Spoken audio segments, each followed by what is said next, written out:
जय हिंद। आज के इस वीडियो में हम टेंस के एक चैप्टर को डिस्कस करेंगे जिसका कि नाम पास्ट परफेक्ट कंटिन्यूअस टेंस है। बहुत ही अच्छा टेंस है और इसे बहुत ही अच्छे तरीके से हम समझेंगे कि इसके वाक्यों को किस प्रकार से हम अंग्रेजी में ट्रांसलेट करते हैं, और आपको इस वीडियो में बहुत ही अच्छे से बताया जाएगा इस चीज़ को। इसलिए आप वीडियो में शुरू से अंत तक बने रहिएगा और बहुत ही ध्यान से वीडियो को समझिएगा। तो चलिए आइए हम जानते हैं अब पास्ट परफेक्ट कंटिन्यूअस टेंस क्या होता है। तो पास्ट परफेक्ट कंटिन्यूअस टेंस वह टेंस होता है जिसके अंत में, यानी पास्ट परफेक्ट कंटिन्यूअस टेंस के वाक्यों के अंत में रहा था, रही थी, रहे थे ऐसे शब्द आते हैं और इनके साथ समय भी दिया होता है। यानी रहा था, रही थी ये तो रहते ही हैं, लेकिन इसके साथ समय भी दिया होता है। यदि केवल रहा था, रही थी यदि ऐसे रहेंगे और समय नहीं रहेगा तो वह पास्ट परफेक्ट कंटिन्यूअस टेंस नहीं होगा, वह पास्ट कंटिन्यूअस टेंस होगा। लेकिन यदि रहा था, रही थी, रहे थे इसके साथ उस वाक्य में समय भी दिया हो तो उसे हम पास्ट परफेक्ट कंटिन्यूअस टेंस में बनाते हैं। तो चलिए अब आइए जान लेते हैं कि इस प्रकार के वाक्यों को अंग्रेजी में कैसे ट्रांसलेट करते हैं। तो देखिए बहुत ही आसान है।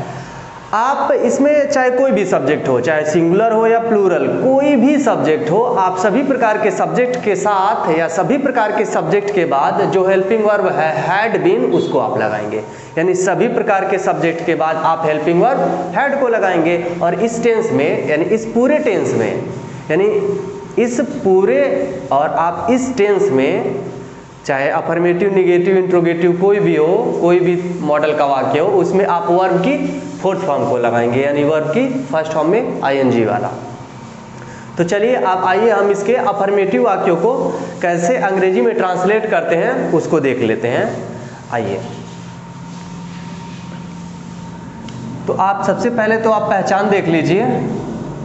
रहा, रही थी, रहे थे, रहा था, रही थी, रहा था, रही थी, ये सब तो आए हुए हैं। अब देख लेते हैं समय भी इसमें दिया है। तो देखिए प्रातः काल, 10 वर्ष, आधा घंटा, 5 दिन। यानी रहा था, रही थी, इसके साथ यदि समय भी दिया हो तो वह कौन सा टेंस होगा? Past perfect continuous tense. अब इसमें पता ही है कि अभी हमने आपको ये बताया कि सभी प्रकार के सब्जेक्ट के साथ आप हेल्पिंग वर्ब हैड बीन को लगाएंगे और वर्ब की फोर्थ फॉर्म को लगाएंगे, और इसमें समय के लिए सिंस और फॉर का यूज करेंगे, और इसमें समय के लिए सिंस और फॉर का यूज करेंगे। और सिंस और फॉर कहाँ लगता है तो मैंने आपको पिछले वाले वीडियो में बता दिया था। जब हम प्रेजेंट परफेक्ट कंटिन्यूअस टेंस को पढ़े थे उस वाले वीडियो में मैंने बहुत ही अच्छे से समझाया कि सिंस कहाँ लगाते हैं और फॉर कहाँ लगाते हैं। यदि आप उस वीडियो को अभी तक नहीं देखे हैं तो आप उस वीडियो को अवश्य देखें। आपको पूरा सिंस कहाँ लगाना है और फॉर कहाँ लगाना है इसके बारे में जो भी डाउट है पूरा उसमें क्लियर हो जाएगा, और उस वीडियो का लिंक आपको इस वीडियो के डिस्क्रिप्शन में मिल जाएगा। तो चलिए आइए अब आगे देख लेते हैं।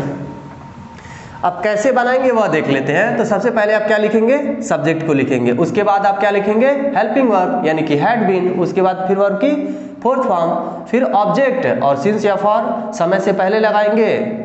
उसके बाद फिर टाइम। अब आइए इसके वाक्यों को अंग्रेजी में कैसे ट्रांसलेट करते हैं वह सीख लेते हैं, वह देख लेते हैं। और ध्यान से देखिएगा इस वीडियो को ताकि आपको जो डाउट है वो पूरा क्लियर हो जाए और अच्छे से समझ में आए। तो सबसे पहले सब्जेक्ट लिखा है। अब सभी में हम सबसे पहले सब्जेक्ट को लिख देते हैं ढूंढ करके। तो पहले में सब्जेक्ट क्या है? सी। दूसरे में सब्जेक्ट क्या है? दे। तीसरे में आई और चौथे में सीता। सब्जेक्ट तक हो गया। अब आगे हमें क्या लिखना है? तो हैड बीन। तो हैड बीन लिख दीजिए।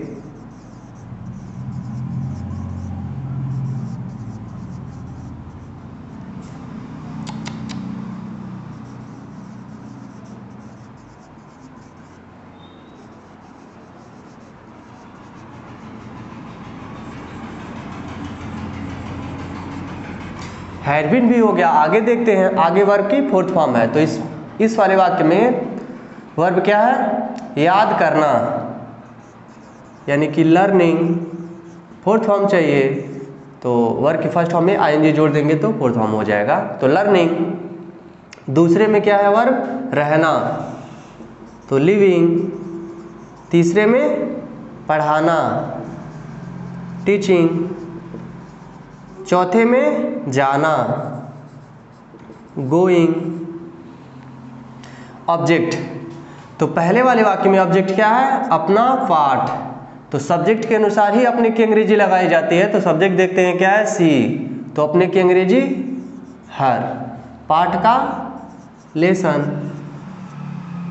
दूसरे में देख लेते हैं ऑब्जेक्ट क्या है? यहाँ, हियर। तीसरे में आपको, तो यू। चौथे में बाजार, तो टू मार्केट।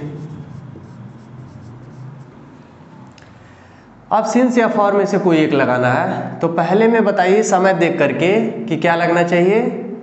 प्रातः काल दिया है तो या तो निश्चित में आता है यानी कि सिंस। वैसे ही दूसरे में बताइए समय के अनुसार क्या लगना चाहिए? फॉर। तीसरे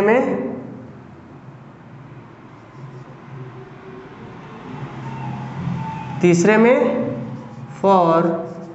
चौथे में फॉर। फॉर, सिंस और फॉर यहाँ तक वाक्य में हो गया। अब आगे क्या लिखना है? टाइम। तो पहले में क्या टाइम दिया है? प्रातः काल यानी कि मॉर्निंग। अब कुछ नहीं बचा, फुल स्टॉप। दूसरे में समय क्या दिया है? 10 वर्ष, तो 10 ईयर्स। इसमें भी अब कुछ नहीं है, फुल स्टॉप। तीसरे में टाइम क्या दिया है? आधा घंटा, तो आधा घंटा किस मने? Half an hour. इसमें भी कुछ नहीं है, फुल स्टॉप। चौथे में देख लेते हैं 5 दिन, तो 5 डेज। बस इसी प्रकार तो बनाते हैं इस टेंस के वाक्यों को। चलिए अब आइए, अब यदि आपको ये समझ में आ गया अफर्मेटिव सेंटेंस कि इसके अफर्मेटिव सेंटेंस को हमने कैसे बनाया है, तो आप निगेटिव को बहुत ही आसानी तरीके से बना लेंगे। बस आपको निगेटिव में क्या करना है? हैड जो है उसके बाद नॉट को लिख देना है, उसके बाद फिर बीन को लगाना है। यानी हैड और बीन के बीच में हमें बस नॉट को लिख देना है जब हम इसके निगेटिव सेंटेंस को बनाएंगे। तो बस आप ये समझ लिए तो बिल्कुल ये आसान है। बस हैड के बाद आप नॉट लिख दीजिएगा, उसके बाद फिर आप इनको लगाइएगा। कैसे? तो देखिए,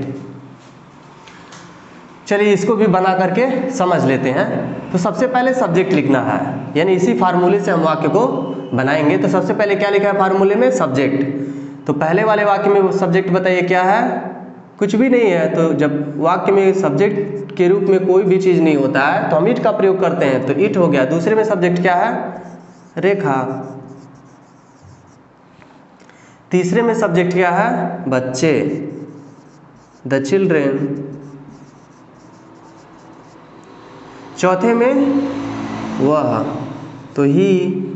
अब क्या लिखना है? हैड, तो हैड लगा दीजिए।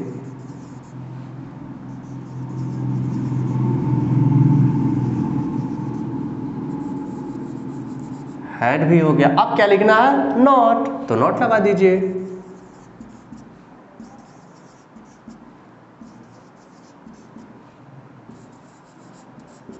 नॉट तक हो गया। अब क्या लिखना है? बीन, तो भाई जो लिखा है उसे लिख देते हैं हम, बीन।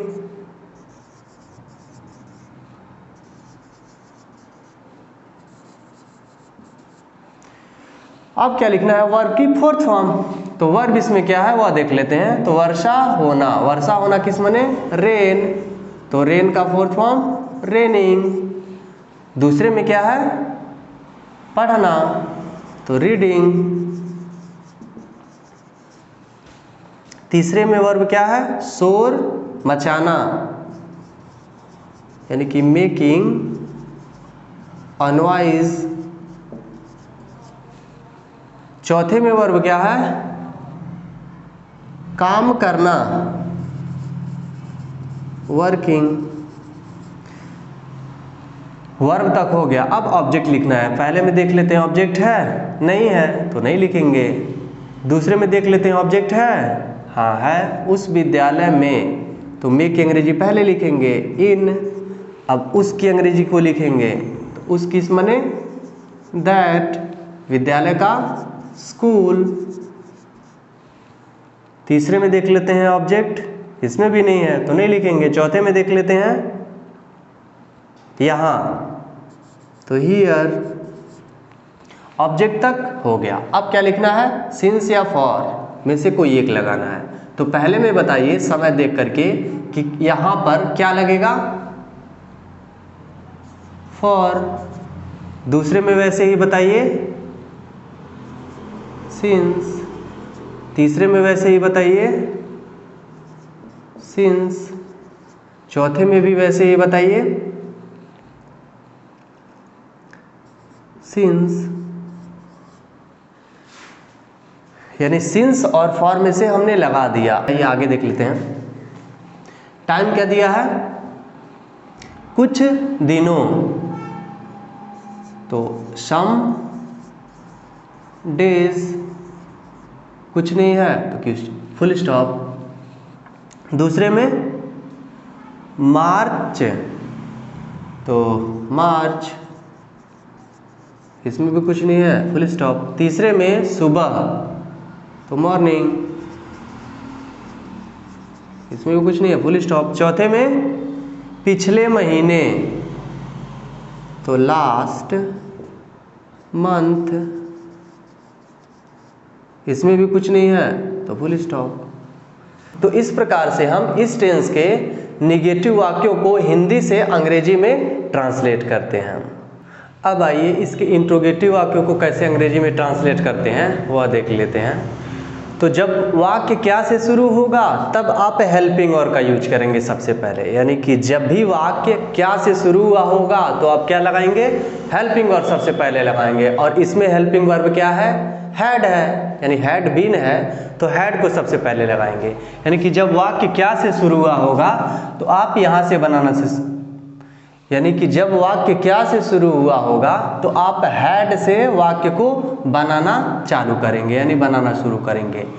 और यदि क्वेश्चन वर्ड वाक्य के बीच में होंगे तो आप यहाँ से वाक्य को बनाएंगे। और यदि क्वेश्चन वर्ड, और यदि वाक्य में क्वेश्चन वर्ड भी हो और नाउन भी हो तब आप नाउन को भी लिखेंगे। लेकिन यदि वाक्य में केवल क्वेश्चन वर्ड हो तो आप केवल क्वेश्चन वर्ड को लिखिएगा। यानी कि जब वाक्य में क्वेश्चन वर्ड केवल हो तो आप क्वेश्चन वर्ड को लगाइएगा, नाउन को मत लिखिएगा। और यदि वाक्य में क्वेश्चन वर्ड और नाउन दोनों आए हों तब आप दोनों को लगाइएगा। तो चलिए जैसा वाक्य होगा हम उसको उस प्रकार से बनाते हैं। तो ये वाला वाक्य, तो देखिए पहला वाक्य हम देख रहे हैं कि क्या से शुरू हुआ है तो हम इसको कहां से बनाएंगे, हैड से बनाएंगे।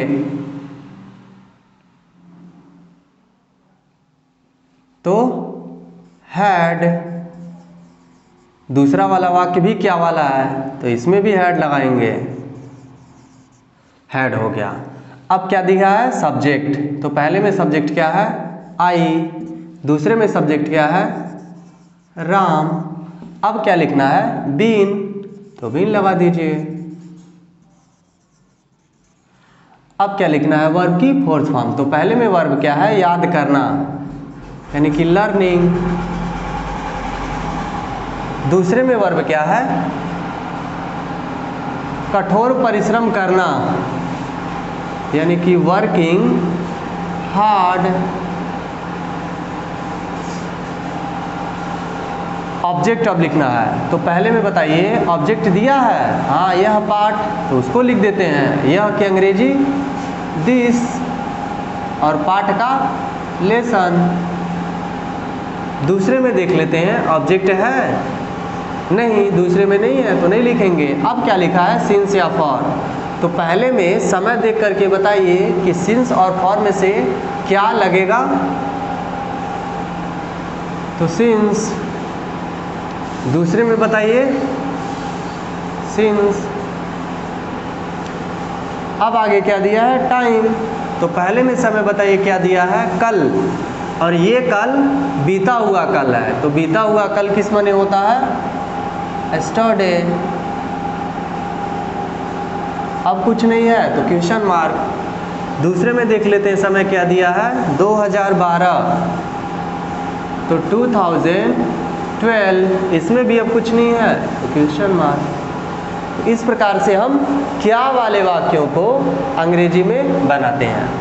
अब हम देख लेते हैं कि यदि क्वेश्चन वर्ड बीच में आए हुए हों, यदि क्वेश्चन वर्ड रहेंगे तो केवल क्वेश्चन वर्ड को लिखेंगे, क्वेश्चन वर्ड और नाउन दोनों उस वाक्य में रहेंगे तो क्वेश्चन वर्ड के तुरंत बाद हम नाउन को लिख देंगे, और नहीं यदि नहीं रहेगा नाउन कोई बात नहीं, आगे जो लिखा रहेगा उसे हम लिख देंगे। तो चलिए तीसरे और चौथे वाले को ऐसे हम बना करके समझते हैं। तो सबसे पहले क्वेश्चन वर्ड दिया है, तो तीसरे वाले वाक्य में बताइए क्वेश्चन वर्ड कौन सा शब्द है, क्या, तो किस माने व्हाट। दूसरे में बताइए क्वेश्चन वर्ड कौन सा शब्द है, तो कौन सी, तो विच। तीसरे में सॉरी, अब आगे देख लेते हैं नाउन लिखा है। तो पहले में देखिए नाउन क्या है, पहले में नाउन है ही नहीं क्योंकि क्वेश्चन वर्ड के बाद वर्ब आ गया है। दूसरे में देख लेते हैं नाउन है, क्वेश्चन वर्ड के बाद नाउन है किताब, तो नाउन को लिख देंगे। अब क्या लिखना है, हैड, तो हैड लगा दीजिए। अब क्या लिखना है, हैड के बाद क्या लिखा है, सब्जेक्ट, तो सब्जेक्ट को लिख दीजिए। पहले में क्या है, महिमा। दूसरे में सब्जेक्ट क्या है, सी, सब्जेक्ट के बाद अब क्या लिखा है, बीन, तो बीन को लगाना है। अब क्या लिखना है, वर्ब की फोर्थ फॉर्म। तो पहले में बताइए वर्ब क्या है, करना, तो क्या हो जाएगा, डूइंग। दूसरे में वैसे ही बताइए क्या है, खरीदना, तो बाइंग। वर्ब तक हो गया। अब आगे क्या लिखना है, ऑब्जेक्ट। तो पहले में देख लेते हैं ऑब्जेक्ट है, नहीं है तो नहीं लिखेंगे। दूसरे में देख लेते हैं ऑब्जेक्ट है, इसमें भी नहीं है तो नहीं लिखेंगे। अब क्या लगाना है, सिंस और फॉर। तो पहले में बताइए सिंस और फॉर में से तीसरे वाले वाक्य में क्या लगना चाहिए, फॉर। चौथे वाले वाक्य में बताइए क्या लगना चाहिए, फॉर। सिंस फॉर हो गया। अब क्या लिखना है, टाइम। तो पहले में समय बताइए क्या दिया है, 4 महीना, तो 4 मंथ्स। कुछ नहीं है तो क्वेश्चन मार्क। चौथे वाले वाक्य में देख लेते हैं समय क्या दिया है, 20 मिनट, तो 20 मिनट्स। इसमें भी अब कुछ नहीं है तो क्वेश्चन मार्क। तो इस प्रकार से हम ऐसे वाक्यों को अंग्रेजी में ट्रांसलेट करते हैं। अब यदि वाक्य में कौन शब्द आया हुआ हो और इस टेंस का हो तो उसे कैसे बनाएंगे, तो जब वाक्य के बीच में या वाक्य में कौन शब्द रहता है तो ऐसे वाक्यों को हम जैसे अफर्मेटिव वाक्य को बनाते हैं उसी तरीके से बनाएंगे। यानी कि जिस प्रकार हम अफर्मेटिव वाक्य को अंग्रेजी में ट्रांसलेट कर रहे थे उसी प्रकार से हम इसको भी अंग्रेजी में ट्रांसलेट करेंगे। बस हमें यह ध्यान रखना है कि जो इसमें कौन शब्द होता है उसी को हम सब्जेक्ट समझ लें, यानी कि जो कौन शब्द है उसको सब्जेक्ट मान लीजिए, उसके बाद फिर बनाते रहिए। जैसे सबसे पहले देखिए ये वाक्य जो दिए हैं पहला और दूसरा, ये कौन वाले वाक्य हैं, तो इसको हम बना करके समझते हैं। तो सबसे पहले क्या लिखा है, हु, तो हु को लिख देते हैं। दूसरे में भी कौन शब्द बीच में आया होगा तो उसकी अंग्रेजी को लिखेंगे यानी हु। अब क्या हमें लगाना है, हैड बीन, तो हैड बीन को लिख देते हैं।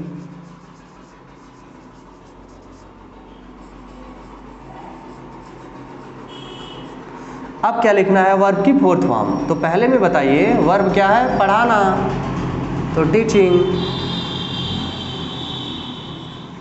दूसरे में बताइए वर्ब क्या है, मदद करना, यानी कि हेल्पिंग। ऑब्जेक्ट आगे दिया है तो देख लेते हैं ऑब्जेक्ट है, पहले में आपको यानी कि यू, दूसरे में हमारी, तो ऑब्जेक्ट है ना यानी कि अस हो जाएगा। अब सिंस या फॉर में से कोई एक लगाना है। तो पहले में बताइए सिंस या फॉर में से क्या लगना चाहिए, सिंस। दूसरे में बताइए सिंस या फॉर में से फॉर। सिंस या फॉर हो गया। अब क्या लिखना है, टाइम। तो पहले में टाइम क्या दिया है, जनवरी, तो जनवरी। अब कुछ नहीं है तो क्वेश्चन मार्क। दूसरे में समय क्या दिया है, कई दिनों, यानी कि मेनी डेज। इसमें भी अब कुछ नहीं है तो क्वेश्चन मार्क। तो कौन वाले वाक्यों को हम इस प्रकार से बनाते हैं, यानी कौन वाले वाक्यों को बनाने के लिए हम अफर्मेटिव की तरह उसे बनाएंगे, जैसे हम अफर्मेटिव वाक्यों को बना रहे थे। यानी हमें यही समझ लेना है कि सब्जेक्ट की जगह केवल कौन को रख देना है, बाकी जैसे अफर्मेटिव सेंटेंस को बनाते हैं सेम उसी तरीके से इसे बनाएंगे। होप कि यह वीडियो आपको अच्छे से समझ में आया होगा। अब मिलते हैं किसी अन्य वीडियो में, तब तक के लिए धन्यवाद।